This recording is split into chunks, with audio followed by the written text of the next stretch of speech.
Hi friends, అందరూ ఎలా ఉన్నారు? నేనైతే చాలా బాగున్నానండి. మళ్ళీ ఒక్కసారి మా చిన్న గార్డెన్ అయితే మీకు చూపించాలనుకుంటున్నాను. చూడండి, తమలపాకు తీగలు పెద్దగా అయిపోయాయి అనమాట.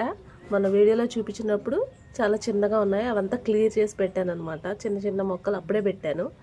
చూడండి, తమలపాకు తీగ ఎంత పెద్దగా వచ్చిందో. అలాగే తులసి చెట్టు అనమాట, నేను పూజ చేసుకున్న తులసి చెట్టు.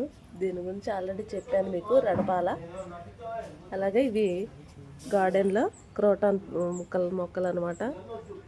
ఇవన్నీ చిన్న చిన్నగా ఉండేవి మొన్న మీకు వీడియోలో చూపించినప్పుడు. ఇవైతే పెద్దగా అయిపోయాయి. తర్వాత తిప్పతీగ చూడండి ఎంత పెద్దగా అయిపోయిందో. మళ్ళీ ఆ రోజు పూసినట్టే మా గులాబీ చెట్టు చూడండి ఎన్ని పూలు పూసిందో. అసలు ఎంత బాగా అనిపిస్తుందో. ఈ పూలు అయితే చాలా పింక్ కలర్లో మంచిగా పూసాయి అనమాట. చూడండి, ఒక 3 days 4 days నుంచి పూస్తున్నాయి. ఆ వీడియో చేద్దామంటే కుదరలేదు. సో అన్నీ ఈరోజు అయితే ఇంకెక్కువైపోయాయి అనేసి ఈరోజు తీద్దామనేసి వీడియో అయితే షూట్ చేస్తున్నాను. శంకుపూల మొక్క అయితే ఆ రోజు మీకు చూపించినప్పుడు అప్పుడప్పుడే చిన్న చిన్న మొగ్గలు వేస్తుంది, పూలు పూస్తుంది కదా. ఇప్పుడు చూడండి ఎంత పెద్ద చెట్టు అయిపోయిందో, ఎంత పెద్ద తీగ అయిపోయిందో.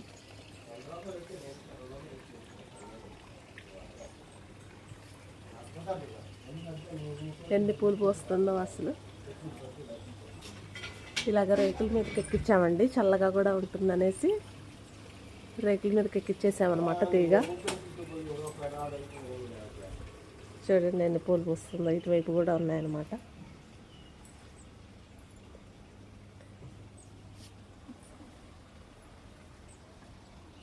ఇలా ఎంతమందికి గార్డెన్లో మొక్కలు పెంచడం ఇష్టమో కామెంట్ బాక్స్లో కామెంట్ చేయండి ఫ్రెండ్స్.